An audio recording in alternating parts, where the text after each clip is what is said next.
Salutare! Haideți să vă arăt cât este de simplu să urmăriți un concurs de pescuit în aplicația Bluevee. Deschidem aplicația Bluevee. În meniul de jos aveți butonul Competiții. Alegem, de exemplu, competiția Cup al Primăverii, care tocmai s-a terminat duminică. Avem aici toate informațiile necesare.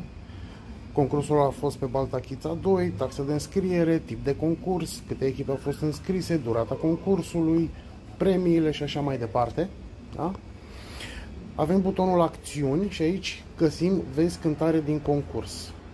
Și aici avem toate cele 3 sectoare cu toate standurile aferente. Și să zicem, alegem standul numărul 7.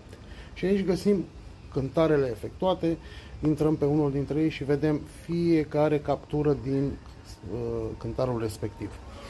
Putem vedea chiar și semnătura arbitrului și a martorului, respectiv a vecinului de stand.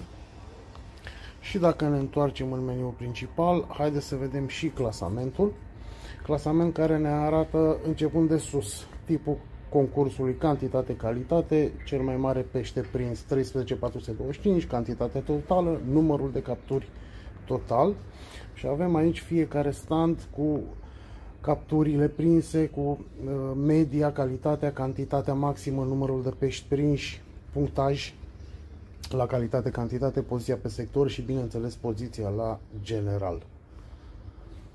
Multe informații utile găsiți în aplicația Bluevee. Vă așteptăm cu drag mai departe. V-am pupat!